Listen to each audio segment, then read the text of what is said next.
This is Outside the Round with Matt Burrill, a Raise Rowdy podcast. What's going on, guys? Welcome back to another episode of Outside the Round with me, Matt Burrill. Today, a very special guest, a guy that we've known when we used to have to put X's on his hands when he'd have to come out here to Nashville to play our events.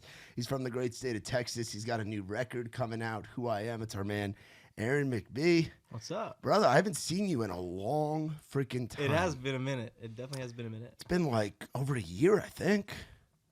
I think so. I'm trying to think when we came. I think it was in October, or was it around Valentine's Day? I think we came.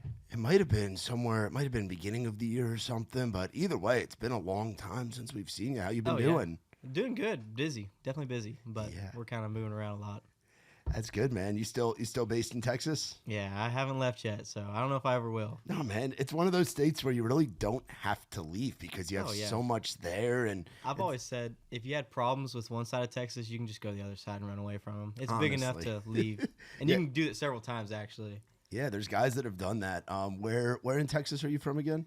So, it's real central located. No one's gonna know it. It's in the middle of nowhere, but it's called Pontotoc. Pontotoc. Yeah. It's middle of nowhere, but it's it's about 2 hours from Austin and about 3 hours from Fort Worth, and it's central, like dead center of Texas. Yeah, that is a great spot to be, smack dab in between those two. You think until every time you have to go to a show, it's a 3 hour or 4 hour drive. Yeah, and then you're that's like 5 minutes in Texas, though. You guys are so you freaking spread out. We were just in Irving for a show over the weekend with the Surfside folks, and went to one of Hudson Westbrook shows out at the Music Factory in Irving. And they were like, damn, because they're used to being in Philly. We're used to being here in Nashville. They're like, damn, everything's like 20 minutes apart from each other. Like you go, like Dallas, Fort Worth, such a big area. But I'm like, that's just Texas. Shit's just spread out, man. It's just how it goes. Yeah, man. So what have you been up to? You been playing shows, just working on getting this record out, or what? A little bit of mix of both. We've had the record done for a little bit now. It was kind of easy because I had all the songs kind of ready to go. And other than that, just playing shows. We went on a run with Gio and the Hired Guns, and that was fun. Definitely a rowdy bunch and fun to play shows with those dudes. And then we've been doing some shows with Cody West, so that's been really fun for us too.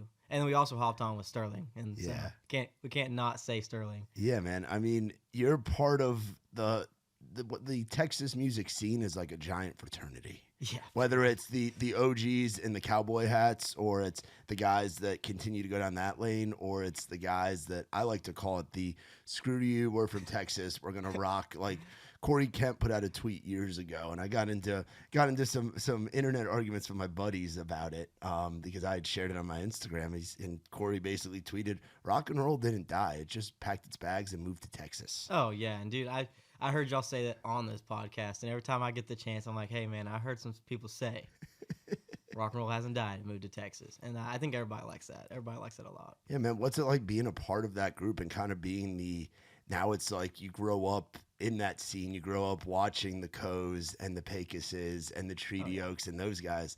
And now you're on that level of putting out music consistently, putting out a whole damn record, being on the road with Gio and the Guns and Cody and another kid coming up in Sterling Elza. What's it like just being a big part and a face of that scene currently? It's cool. It's definitely it can be hard at times because like everybody's so different, but also like they all mix so well. And it's just it's like friendly competition. You're like, oh man, okay, Trio just put out a record. We gotta try to beat this, even though they're not gonna come close. But like, dude, Trio, they're killer, man, and they're really taking over. And I mean, obviously he paved the way. I mean, him and Parker being willing to go to stadiums when people just played bars is probably what really put Texas and rock on the map, and then just allowed us to grow even bigger. And because now you go into music and it's like, well, I'm not going to play bars the rest of my life. There's a chance I could be in a football stadium. So like it's a lot of fun. And Texas is super inviting. I think a lot of people think it's for like the insiders only and you can only get in there. But I think it was for a long time. It was for a while. I remember some Texas Nashville beef I heard. Yeah. But luckily I grew up in a time where I didn't have to do with that. And so like I've cut every record I've made up here. So it's nice getting to use such talented people.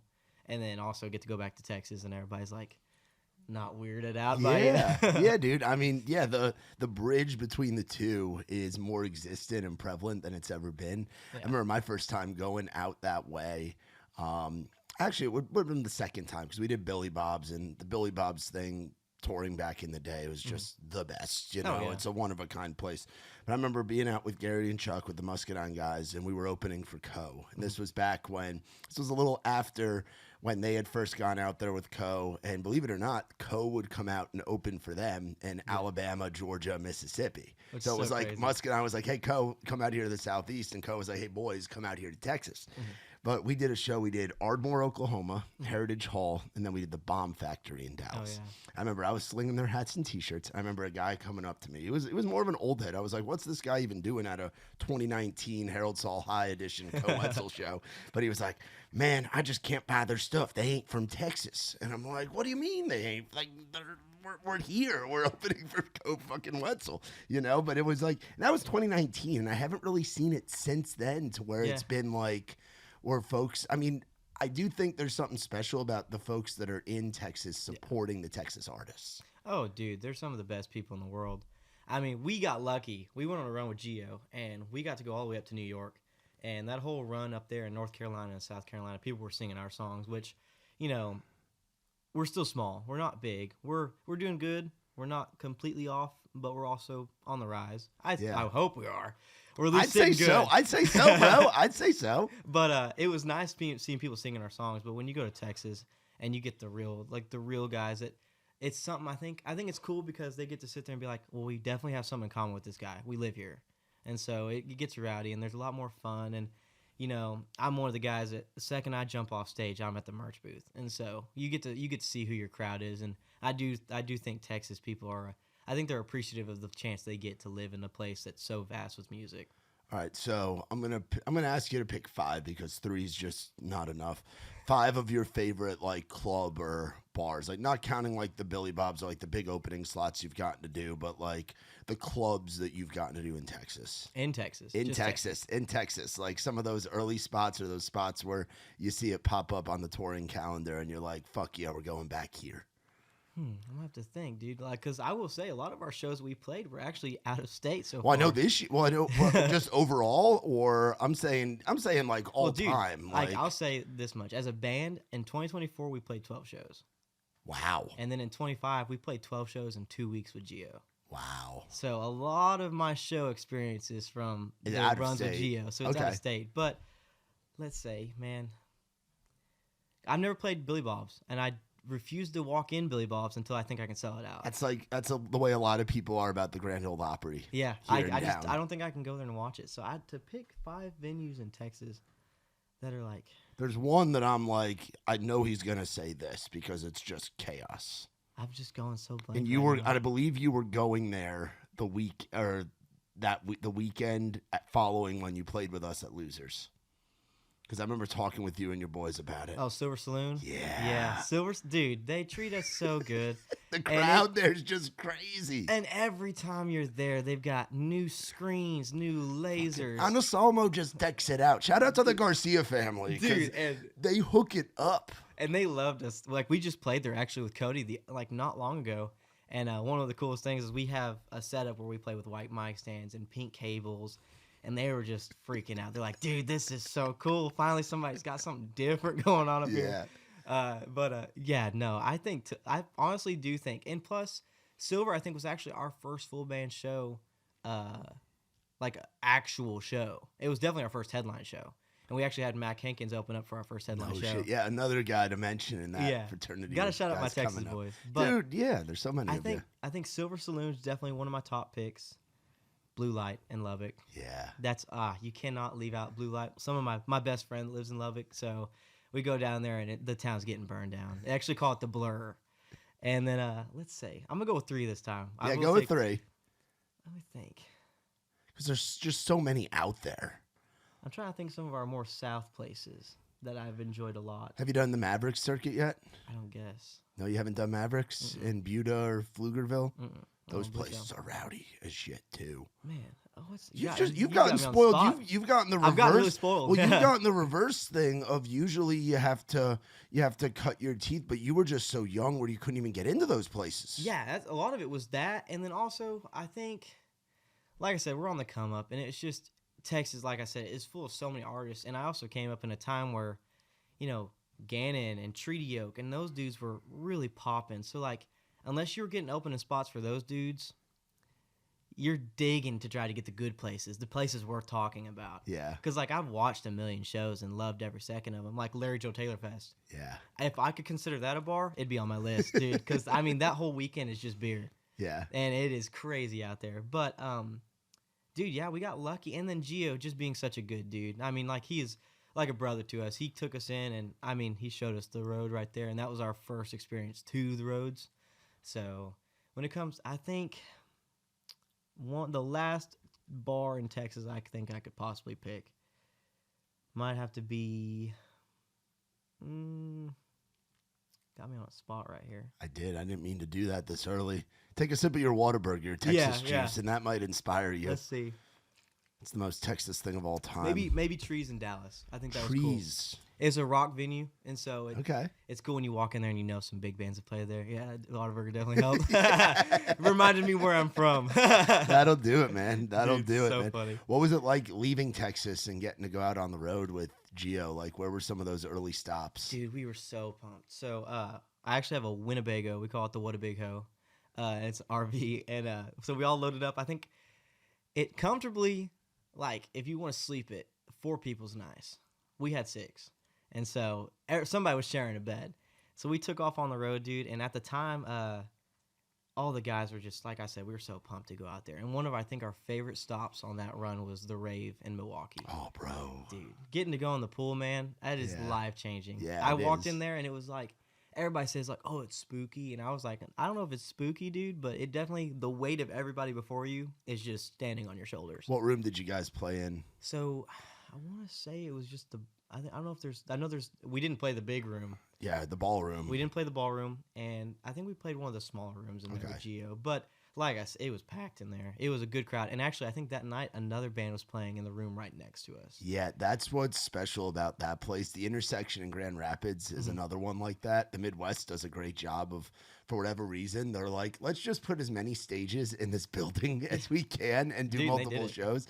When I'm going back to the Muscadine days, we did the Rave Eagle Club, and there was a DJ named Galantis that was upstairs in the ballroom. So as we were loading out, it was just the whole building was shaking. With the bass just boom, boom, boom, boom, boom, boom, boom. You had kids like dangling out the windows upstairs. That's like nice. It was wild, man. Yeah, and then they got like the hotel right next door that's where like Jeffrey Dahmer killed those people. And you're like, yeah. And it was so funny because I just watched that series. Oh, really? And then you look out the window and you're like, oh, okay, that's where we're at. Maybe we shouldn't. This place is super haunted. Like, it's not good. But like I said, I loved it. Where in New York were you?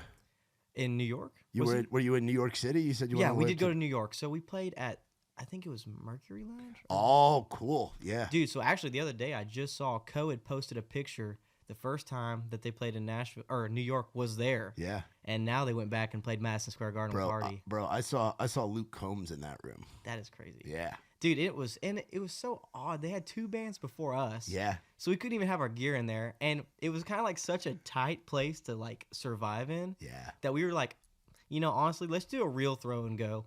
We used the house amps they had there, just plugged our guitars in. At that time, my guitar player just left. He was getting off the road with us. And believe it or not, he's now the bass player for Treaty Oak. Which love Dakota to death, man. I have to shout that boy out. That's awesome. He's cool as hell. But we were running a 4-piece for the first time that night, which honestly, I don't think there was room for a 5-piece. 4-piece works out in the Mercury Lounge, especially as an opener. And I mean, it was just crazy, man. That whole run. So we did the first 2 weeks, and it was like, oh man, we've learned so much. Like, let's apply this to the next run. We did not. we still had some issues to figure out, but luckily we got through it. And like I said, we came back and it was such a great experience. But yeah, New York, that Mercury Lounge was cool. Where'd you park the Winnebago in New York? How many tickets did you get? So I didn't get any tickets. Wow, impressive. That's unheard of. Yeah, so we had a TM that we were running with, and long story short, we had to let him go. And so I had to take over the role of driving. Of course, I could have picked a different time, but I picked it in North Carolina. So we went from North Carolina to Washington and then to New York. And I drove that Winnebago. It's a 30-foot RV that's 12 foot tall into New York. I keep saying Nashville. And let me tell you, Gio's team, Jerry, his guitar player, walks up and he goes, man, That's some real cowboy stuff. Exactly what he said to me, dude. Because, I mean, driving an RV like that in New York, you can't go down certain roads. Yeah. All the bridges are super low. And so that is my, when people ask me, what's it like driving that thing? I'm like, it's never going to be worse than New York. No. And I actually parked in a spot. We didn't get any tickets. My biggest fear was getting booted. I will say I definitely pulled like an Austin Powers move. People were right on my bumper of the RV and right on my trailer. And I had to do the old tap, tap, tap, tap, tap until I got out. But never happened, never found me. So far we're going. And the toll roads are still catching up to me, but we survived. There's a lot of them up there, bro. Isn't it crazy? I think I got them paid off, and then all of a sudden I get another letter in the mail saying there's a toll I haven't paid, and it's like New Jersey or something. I'm like, oh my God. Yeah, dude, it's wild. Like we have a thing up there. It's called Easy Pass, and you put it in like in the mirror or in the front of your car, and it's like essential to have because there's so many tolls, and you're just loaded up at the beginning of the month. My question is, so there's the Texas toll with like as the yellow T, and there's Easy Pass. I'm like, so am I supposed to buy all of these and just keep them in the windshield? If you're going all over the place, I mean, once you get into the bus, it becomes the bus drivers handle that shit. Yeah. But yeah, there's a lot of them. And then you got the Peach Pass down in Georgia. Easy Pass goes down into Florida, and they got their Florida version of it and all that, man. So tell me about this record, Who I Am. Dude, so and I want to go through it with the tracks. I know not all of them are out yet. You've got a good chunk of them out, but how many songs do we got on this thing? It's gonna be 12. I think we're just about halfway on all the songs out. So a lot of them, one of it was like we needed a place for a home. We needed a home for some of the music we put out, and then also just I want people to hear these musics. I want to play them just as fast as possible. I mean, we're honestly playing half the record, if not more than half the record, live, just because I love the song so much. But it's called Who I Am. That's the title track of the record. And Who I Am is like, I think I finally sat down and wrote a song that was actually meaningful to me, and then told the truth. Because we got Midnight Dancers, About a Stripper, and Side Bitch, and all those songs, and they're funny. They're fun to have. Like, I loved them when I wrote them, but you grow up. And like, I once heard Ko was actually talking in an interview. I don't know who said it. I don't think it was him, but he once heard that be careful what you sing, you might have to, or be careful what you write, you might have to sing it the rest of your life. And I think I kind of started thinking about that a lot more. And I was like, okay, I'm going to go to this record, and I'm going to try to write something that like would really just hit home. And actually around the same time, my mom passed away. And so like my world has flipped upside down. So I was like, okay, let's write a good song. And one of the few things she said to me was to stop cussing so much. And so I went and wrote Who I Am, literally, like, I think the next week. Wow. And it's about my pops, losing my pops and then losing her. And just kind of telling that story a little bit. And, like, I just tried to be as real as possible. And then I deep dived Cody West's live album. And I listened to that thing over and over. Like, when I tell you we do these shows with him, it's because I'm a massive fan. Like, rain or shine, I will be there.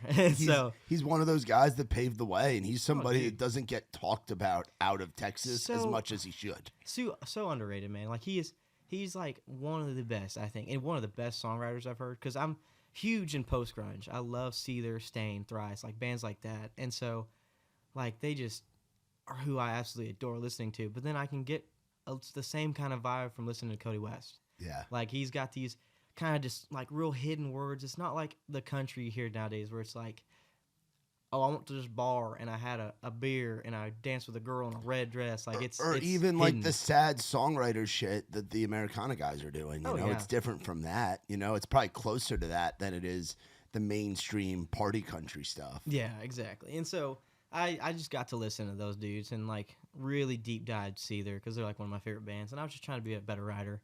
I think a lot of it's just me trying to be a better songwriter because inevitably I would love to write songs for other people too and like just be in the room. Yeah. And so I think the new record's more or less just me trying to grow into what I've become and be the real person I am. Yeah. Tell me about Hope, the first song on here. We're gonna go through the whole freaking list. Yeah. So Hope is I was literally trying to write something as so cryptic as you could, like.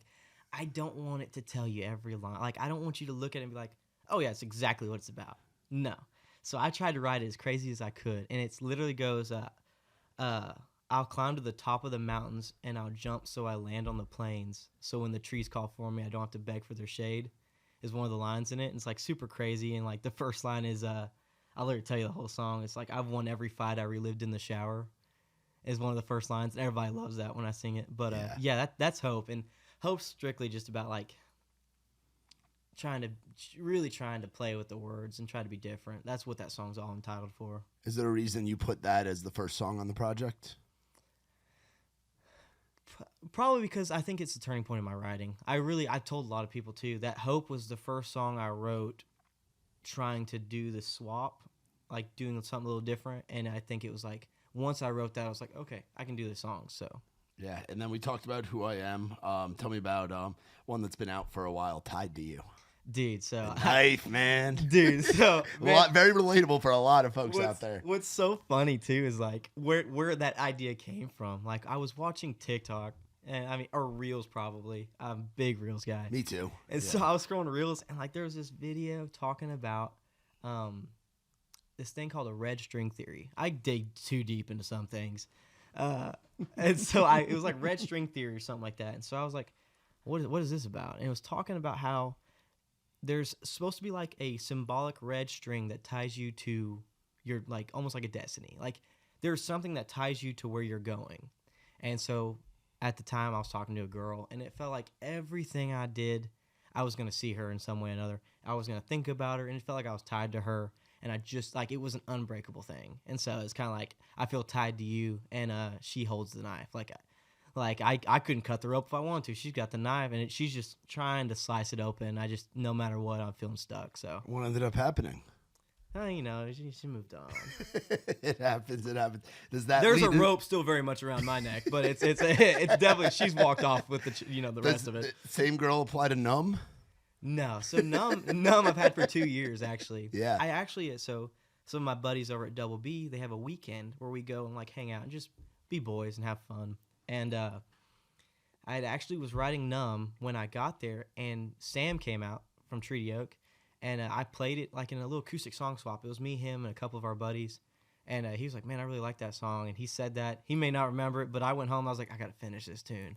And so I literally had to like write one more verse on it. And it's just sat in my phone for 2 years. And then finally I was like, I think this record would really do good for it. And so we put it out there, and it's literally like trying to find your vice, just getting away from everything. Yeah. So I've loved that song a lot. What's it like being so young and singing? You've gone through hardships in your life. Yeah, for sure. And I'm so sorry for the loss of your mom and your dad and Yeah. all of that, man. But what do you think leads you to writing about serious shit? Even in the songs where you're cussing, you're singing about darkness, bro. Yeah, like dude. you're a happy dude. Like every time I've been with you, you've been smiling and having a good time. But, like, where do you get the darkness from? Like, how does that trickle into the music and the writing? I think a lot of it has to do with the setting I'm in when I'm writing.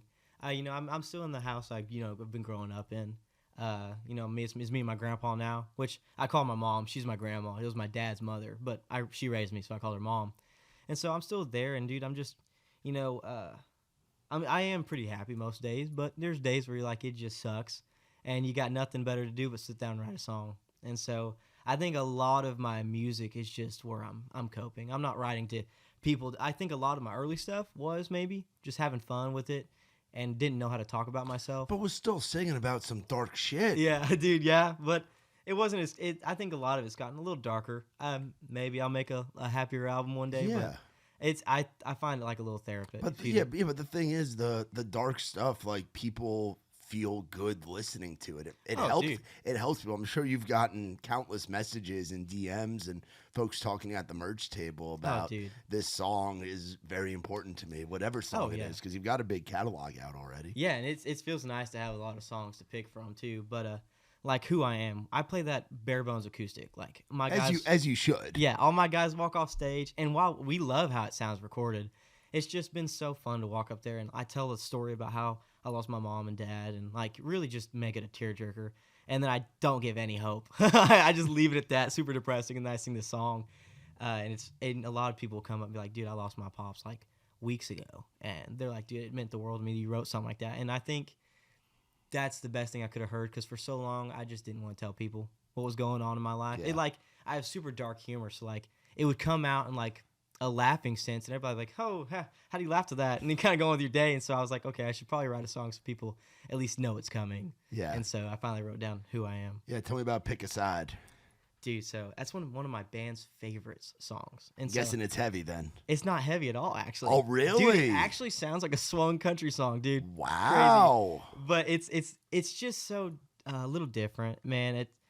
It's kind of like to be taken two ways. It could be like I don't want to pick a side between two girls, or it could be I don't want to pick a side between a girl and like alcohol or something like that. Whatever you're going to, and so yeah, man. I think I wrote that maybe a year or so ago, and one of the bass player I had at the time, Chug is what we called him. He actually played Losers with us. Yep, I remember Scream, Chug. dude. So he was like, dude, this is gonna be the song. This is gonna be the song. Kept telling me, and eventually he got off the road, and we kept going on with shows, and it came time for the record, and I was like, I don't know. I think I'm gonna use this one song, and I was like, that has nothing to do with me at all. How am I gonna title this "Who I Am" and use this other song? It was called Kurt's Last Breath.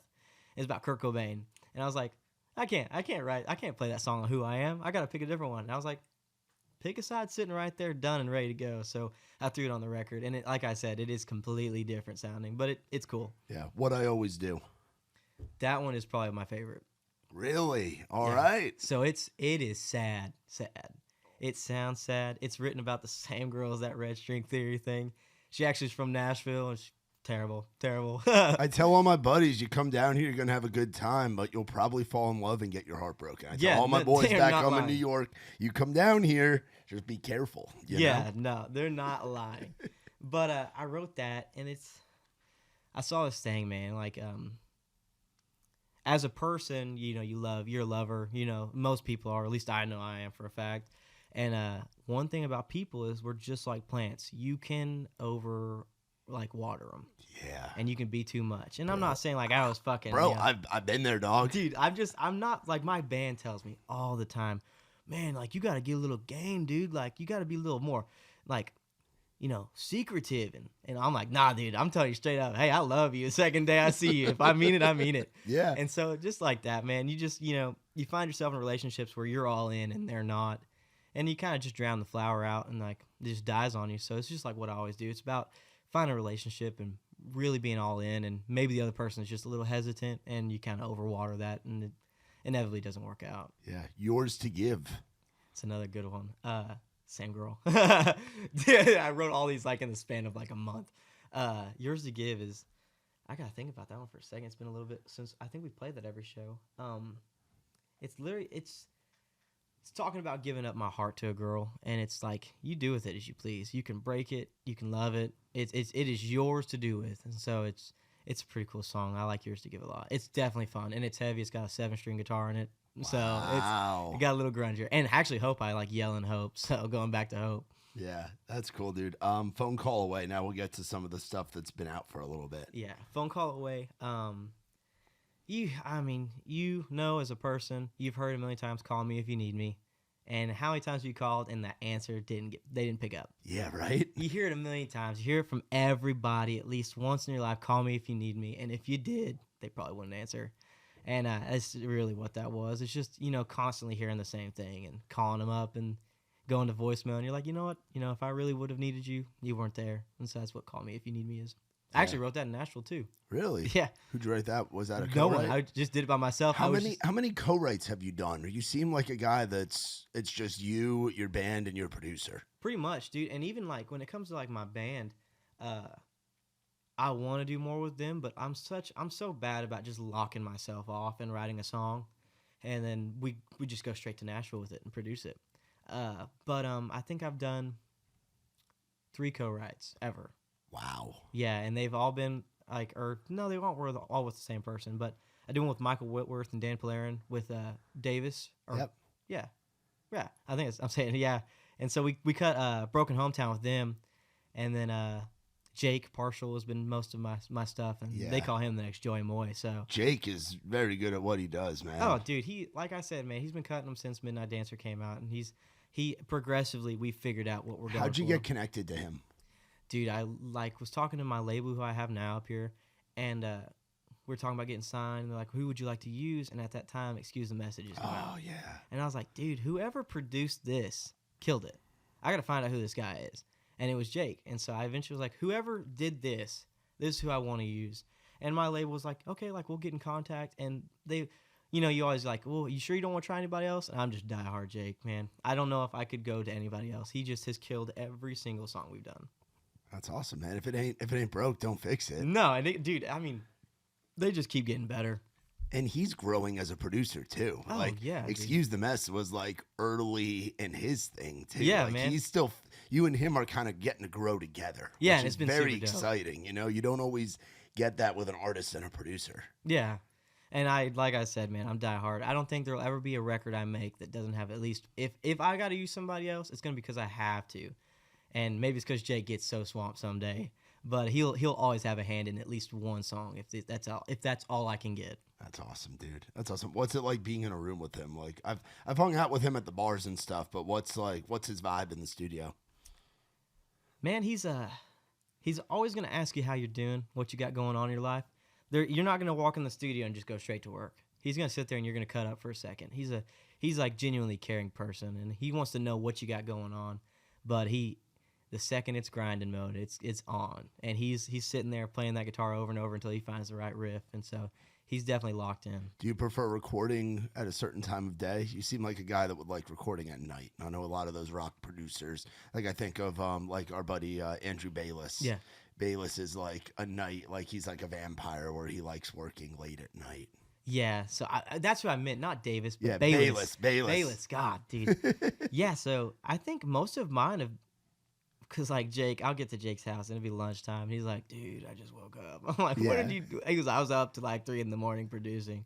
And I'm like, a lot of those guys just like working at night. It's just easy. Like, dude, I think, especially, I can understand for Jake, dude, because he was on the road with, Jacob Bryant and those boys. After a certain while, dude, you're used to waking up late and staying up, until early in the morning. So, like, I think it's easier, and I think right when you wake up, you're tired. You already know you're tired, but about halfway through the day, maybe after lunch, you get in 2 o'clock, you're wide awake, and that's when you start wanting to do stuff, especially for us as, musicians and artists. Yeah, bro. I feel that. What about over you? Oh, dude. Yeah, it's just getting over a girl, man. You just got to get A lot of over her. heartbreak out here, man. You're a romantic that just hasn't found the right chick yet. I guess not. And what's terrible is I'll probably find the right girl and marry her and still write songs about bitches. So who knows, dude? Yeah. Yeah, it's just talking about getting over somebody. That's awesome. My Name. That one I was co-write, and so I wrote that with Jordan Centers and Mike. Is it Mike Thou?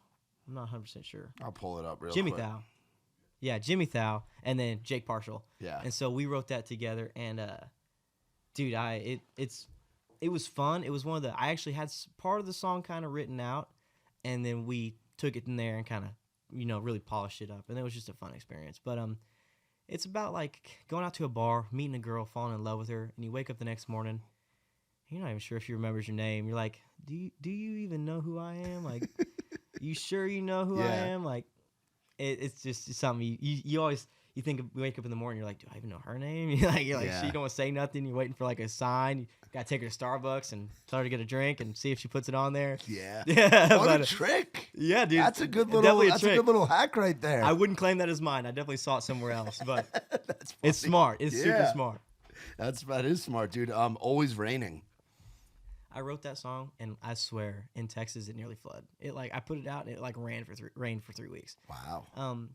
It's really just talking about, believe it or not, a bad relationship. Like, it's just always something. It's always rain. It's never like shining. You can't get away from it no matter what you do. It's like if you held an umbrella up, it's still raining under the umbrella. And so it's just what it's about. It's always having something going on with your relationships. Yeah. And then closing track, Never Again. Yeah, and that's just never doing stupid shit again. Yeah.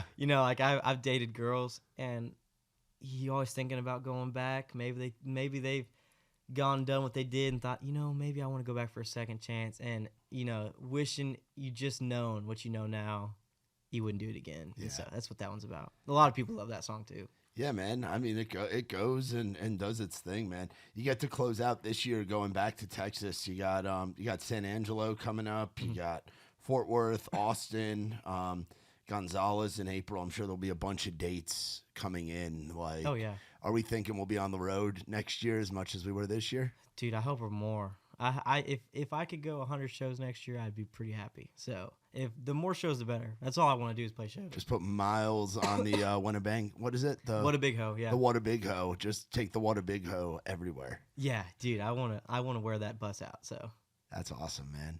That's exciting. What's it? How often are you getting up here to Nashville? It just kind of varies, really. Like this week, we came up here to do podcasts and talk on news about the record coming out. And so, how's that been? You look like you were in. Where were you earlier today? You were on some news channel or like a legit TV set or something? I cannot remember the name of it. Channel 4? Is that what it was? You were on like you're getting your. Is this your first time doing a lot of this type of stuff? Yeah, I got here Sunday.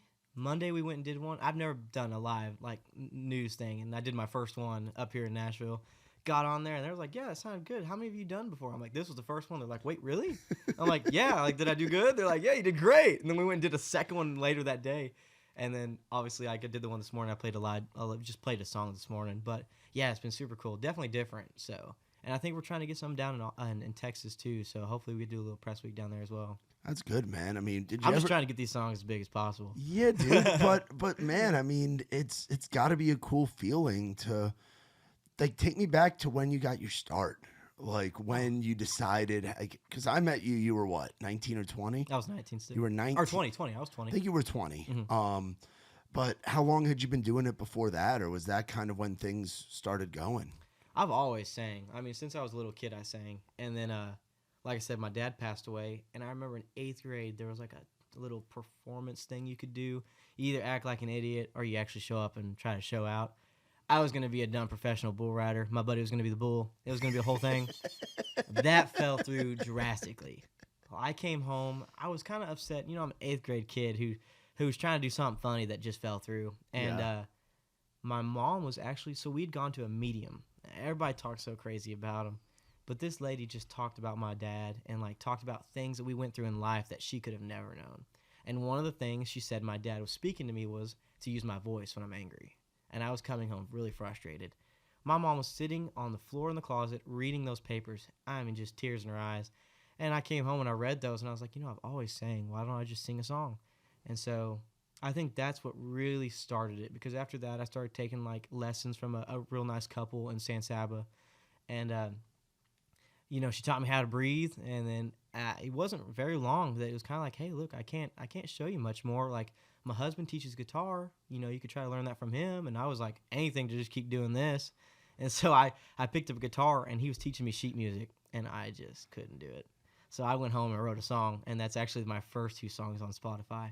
I think they're terrible, but this is called Dear Future Ex-Wife and Cigarettes Burning Out. And those are some deep dives on Aaron McBee if you want to ever hear them. But they're definitely a young kid who was listening to a lot of, like, big on Carson Jeffrey then and like those dudes, and so I like wanted to be country, but I still had like a little bit of my rough lyrics too. So that's what really started. It was I think I turned 16. I just got my license and went and bought a guitar, and so I started really playing shows then, and they were just like little acoustics things. Dude, I mean, it makes sense that you're trying to figure out who you are at a young age, and you grow up listening to rock, but you're enthralled with what's coming up out of the Texas country scene, and the world's shut down. Yeah.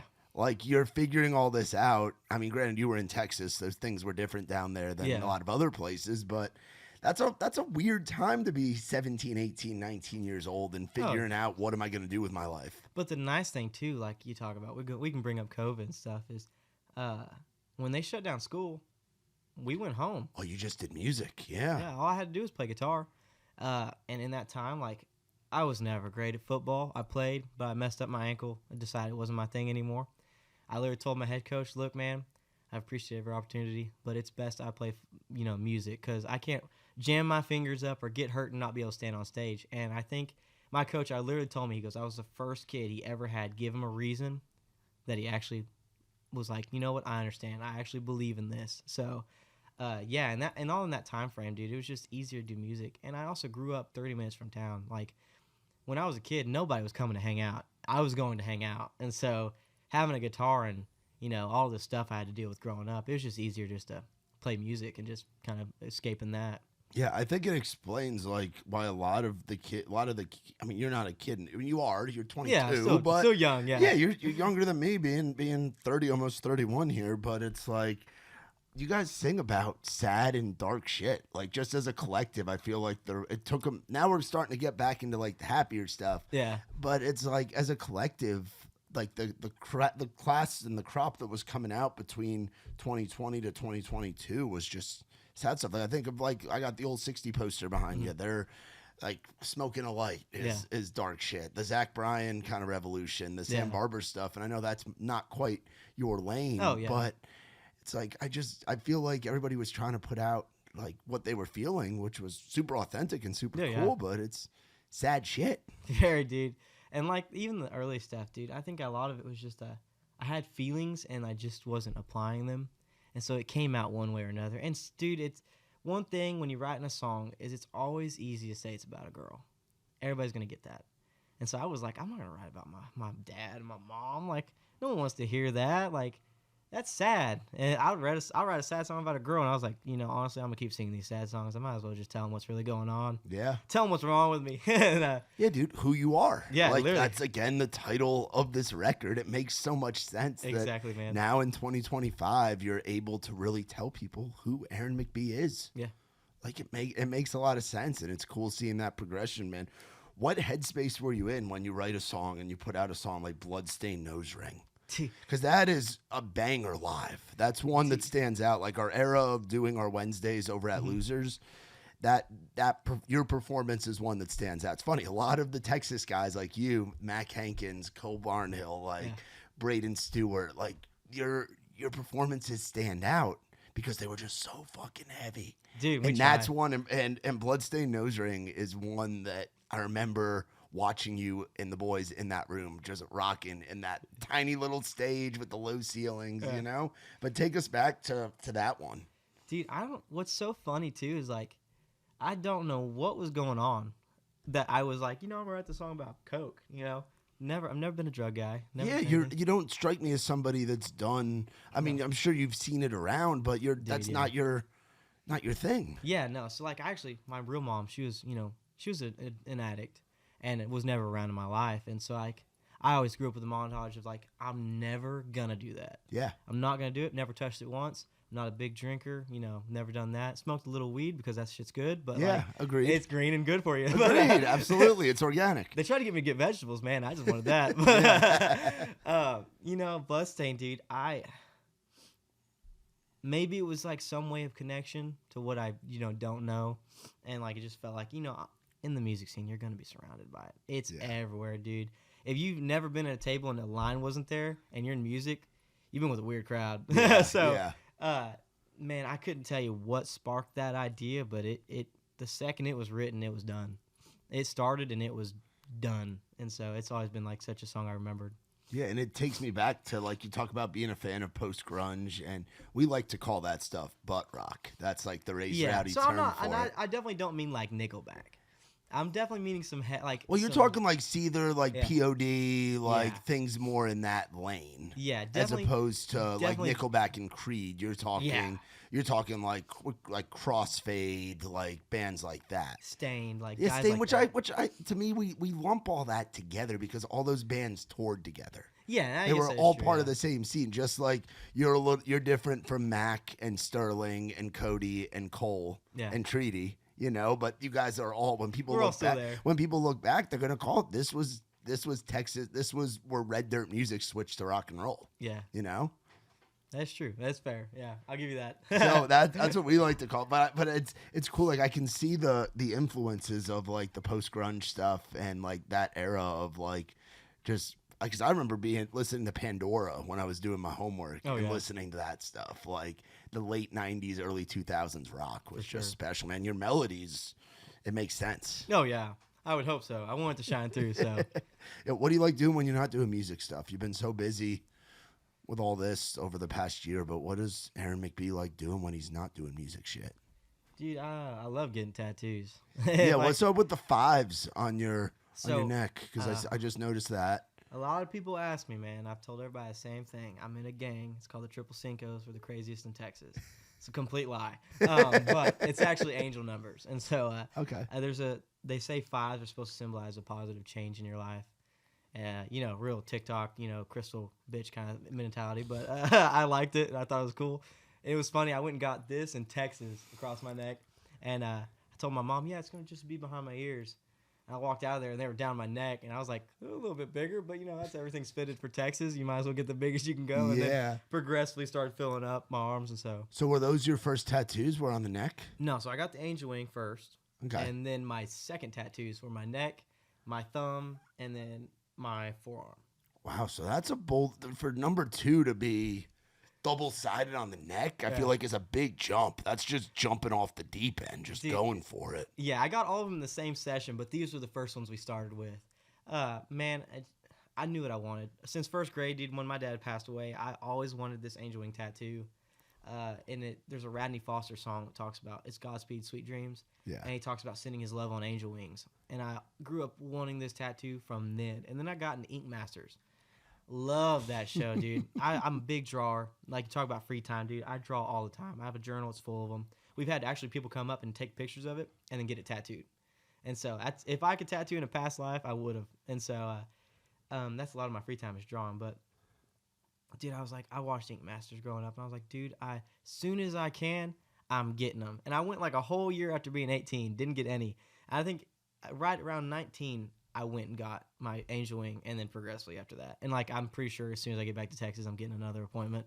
I got some more stuff I need to get done. I gotta hook you up with my man Mike Stoll.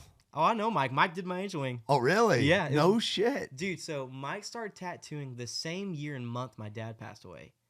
And you talk about 5s, we finished at 555.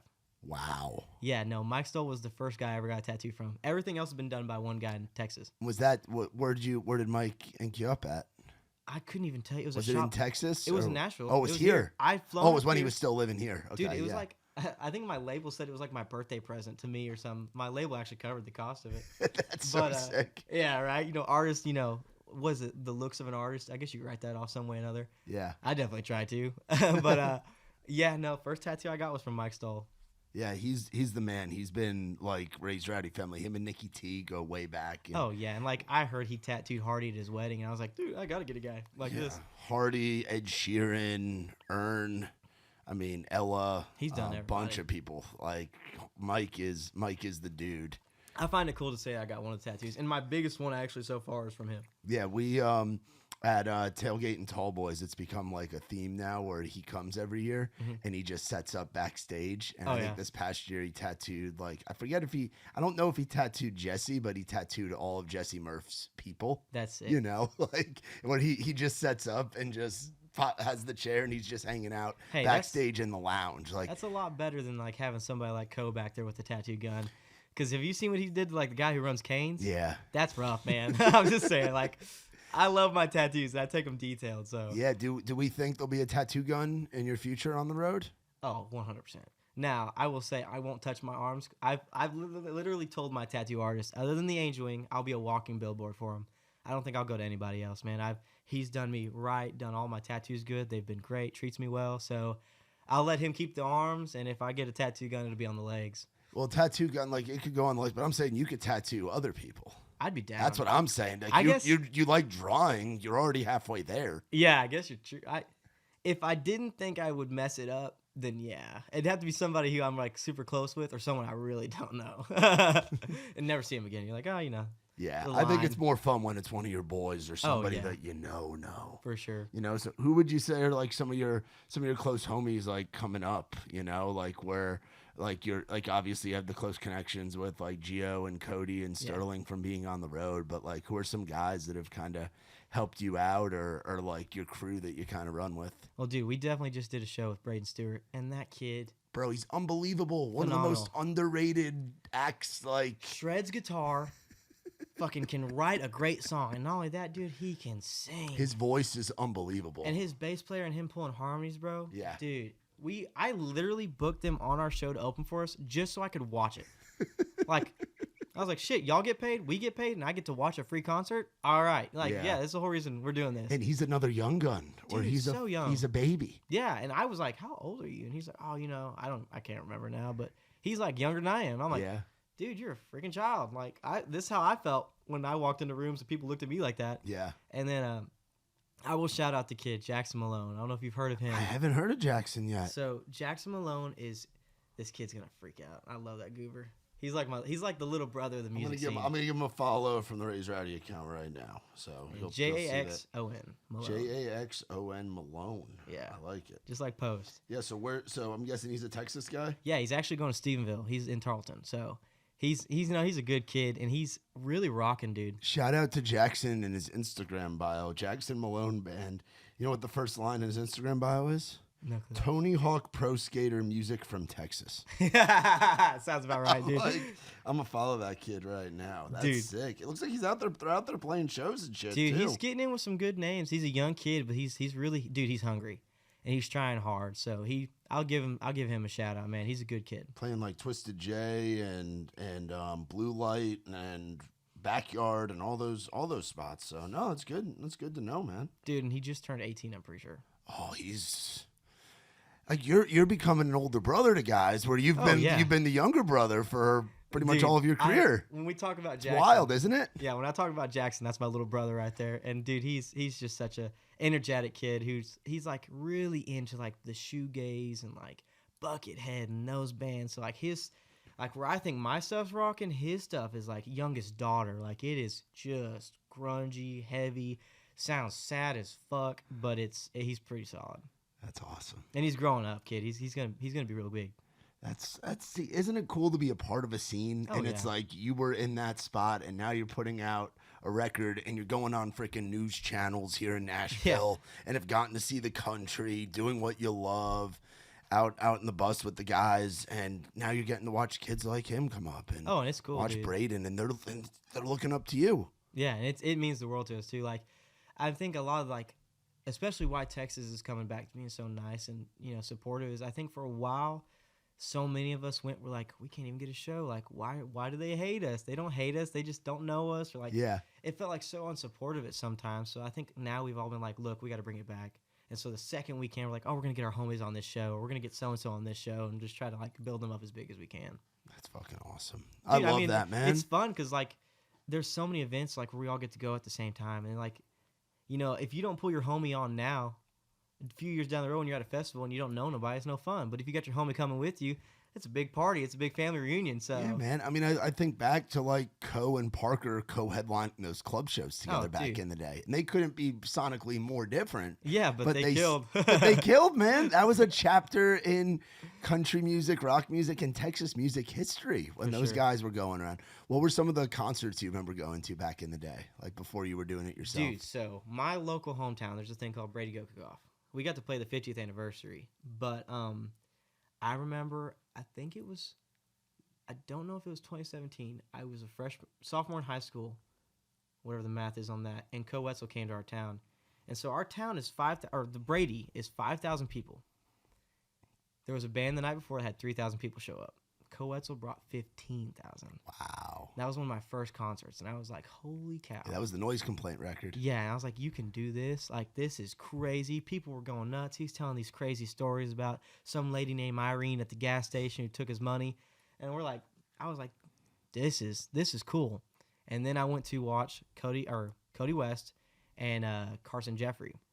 And hardly knew who Cody West at the time was, but I knew who Carson Jeffrey was. Ranch Girl Dream was like my thing. I thought I was like a country cowboy kid.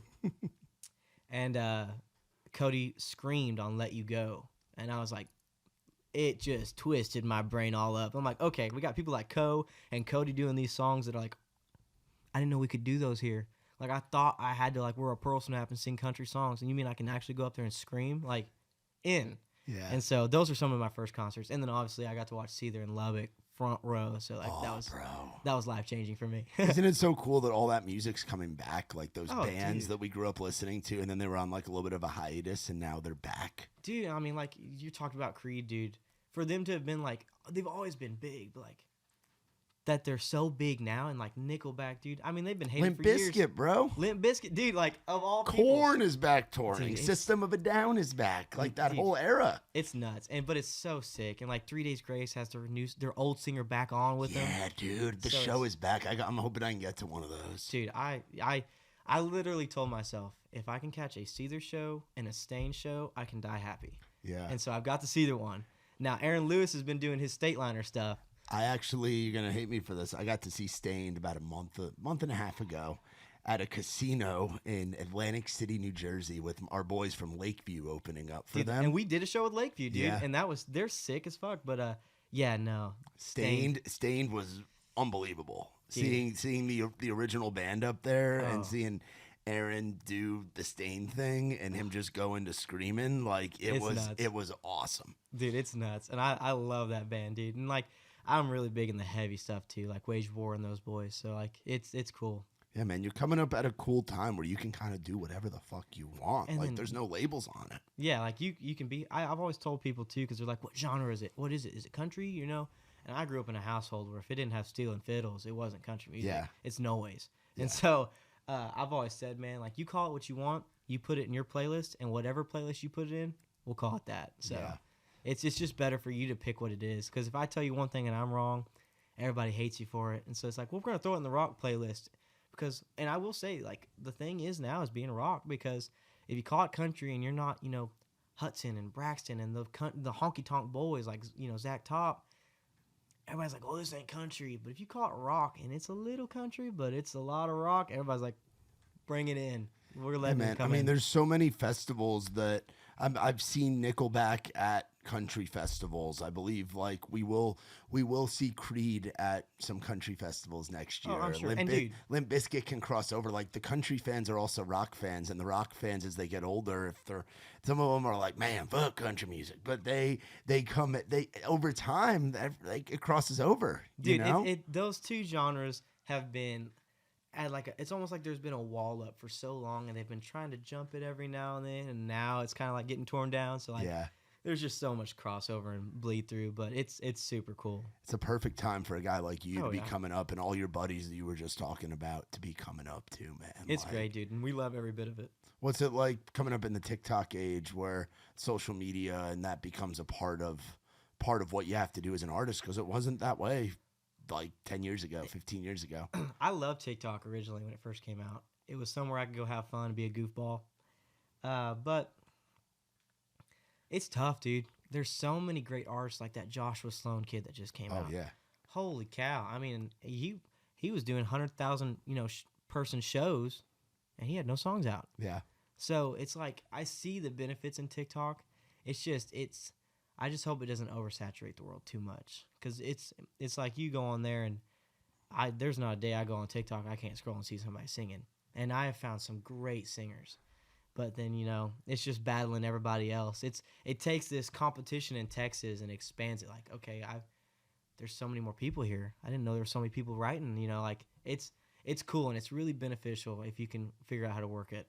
Yeah, what does your TikTok look like? Like what kind of? I personally don't get on there much. I'm really bad about it. Dude, because you with and me Raise both. Rowdy, Nick and I talk about how we need to be better about our TikTok. Like the Instagram and Facebook shit, we got that down. Yeah, I love Instagram, dude, but TikTok, man, my TikTok's gonna be a direct crossover when I post on Instagram Reels, and it's just the music. It might be me occasionally covering a song. Rarely do I cover songs.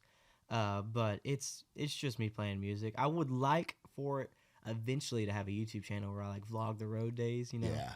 I think that'd be fun as hell, and obviously clip them for TikTok. But I think as we get busier with shows, I think my TikTok will be a little more popping. But right now it's just we get a content day, we post them on there, and we hope people like it. Yeah, man, that's the method that folks are doing. Oh yeah. And people have got it figured out, dude. Yes. Oh no, trust me, I know, bro. What do you like doing when you come out here to Nashville? Where's some of your spots you like hanging out at? I'm not a big goer out. I do like being a homebody. But y'all put me on to Losers. I love the hell out of that place. Yeah. So you got to come check out where we're at. I do need to come. I don't know what you're doing tonight, but I do head home today. You do? Okay. Yeah. Well, I'm glad we're able to squeeze this in. But yeah, we do our Wednesdays over at Odie's now, and the production just is insane. I'll definitely have to come check it out. Green room for the artists, like it's solid, man. It's That's a cool. much bigger stage. Hey, we'll take that. Big video wall, really good sound guys. Like yeah. there's a barricade in between like the stage. Like it feels like a venue. That's cool, dude. So Like, we'll have to get you and the boys again. It's been too long since we've had you. For sure, dude. I remember we played Losers with a 5-piece band, and my guitar player kept stepping backwards and unplugging my bass player's pedal board. Yeah. And, like, he'd have to bend down there and plug it back in. Yeah. And he's like, whole show, and we played, like, 5 songs, but it went so quick, and there was so much going on. So, I mean, we would be pumped to play a little bigger stage. And we're actually a 4-piece now. Yeah. We're going 4-piece right now. So much room for activities. There's so much room now. We could probably run around Loser stage, but definitely could smash a good guitar too. But. Yeah, dude. I remember when we had the Matt Hankins boys. They were like, so 5 songs. They were like, is there a time limit? And I'm like, no, you boys do whatever. And they jammed out and played like 7 minutes a song, and it was like a 35-minute set. It was just solo on solo on solo. I'm like, you Texas rock boys are just built different, dude. Man. I remember, dude. My favorite story to tell is like when I played y'all's round for Raise Rowdy. I remember they wouldn't let me in the bar. Yeah. Until 15 minutes before my set. So I had to listen to everybody from the Sprinter van we rented. Yeah. And I was like, thank God we rented this thing. I'd be sitting out here in the cold. Finally go inside. And first thing I do on stage, like, how y'all been? I haven't been able to hear everybody before me because I've been outside fucking partying in the parking lot. Flipped off everybody, and all you see is 2 massive X's. And everybody was like, oh, that's where he's been, this guy. And then we came out heavy as could be. Yes. And had my bass player screamed at the time. Yep. We sang about coke, side bitch. Like, we were just fucking, like, here to kick teeth in. And, dude, it was funny because I think that night y'all were really rolling more of a country set. Oh yeah. And then we came in and just freaking blew. I love to stick a rock act in the middle of like an all country or even like a country pop, and then stick you guys either in the middle. I think, did you guys close that night? I think we were in the middle. I think there were 2 other people after us. And dude, it was crazy.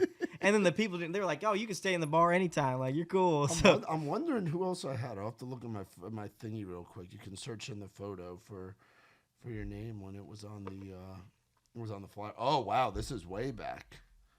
Holy shit. Yeah, this is when we had the casino logo, which was really cool.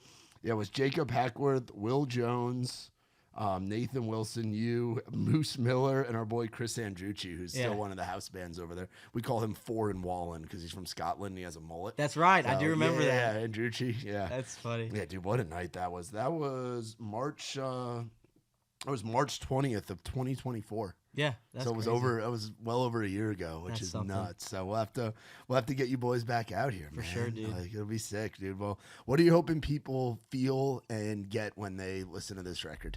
Dude, we've been playing the songs. Like I said, I play Who I Am acoustically, and one of the things I say every night is, if you leave here and you don't know any of the other songs, or you've forgotten what we played, just remember this one.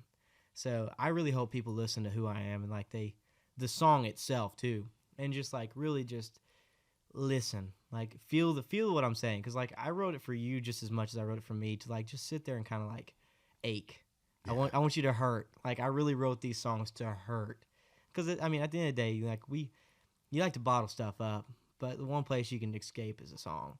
And so I just really hope people listen to the record and like just sit there and dive the songs and listen to them deeply. Don't just skip to the Never Again and the Overused. Like, literally listen to the songs. It's a record. You got to go top to bottom. Exactly. And then if you really like it, go another way through. Yeah, or if you don't like it, go another way through. Yeah. And maybe you'll like it on the second time. Be like, oh, that's what he's talking about. Exactly.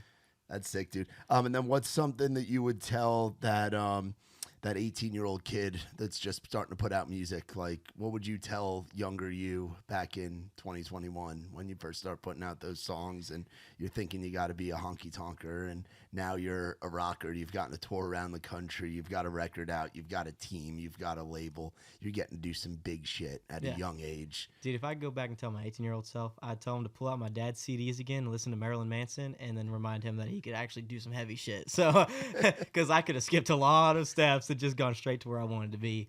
Yeah, all those steps build you to where you are, though, man. Dude, I'm grateful. It's part of your story. There's been lots of ups and downs. There's been, trying to figure out what we're going to do here with what we're going to do there. And I'm appreciative of everything. I wouldn't take any of it, wouldn't replace any of it.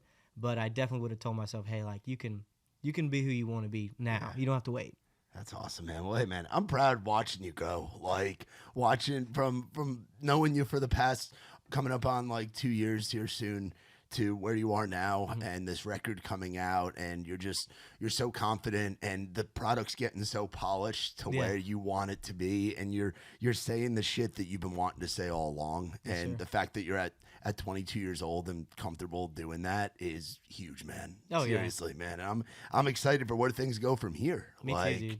This record, I think, is going to do a lot of big things for you, and you got to tour a bunch this year, and I think those dates will be double or tripling, like you said. I'm down for to 100 shows, man. Take that RV everywhere, man. Well, thank you so much for coming on. Man. Appreciate the hell out of you. We're gonna send you home with an 8-pack of the Surfside. You can try and crush those before you get on the plane. I mean, if you're checking a bag, you can probably throw them in, take them back to Texas with you. And we got a bunch of hats and shit over there, too. Awesome, dude. Y'all be sure to look up our man, Aaron McBee, Who I Am. It comes out on December the 5th. Go out there. There will be time from when this episode airs for you guys to pre-save it and pre-add it, whichever way you lean. If you're Apple Music or Spotify, give him a follow on all the channels, and be on the lookout, because he will be on the road next year, probably coming to a city near you, and you're going to want to get out there and see him and the boys rock out. For more on us, visit RaisedRowdy.com. For my man Aaron, I'm Matt Burrill. This has been Outside the Round.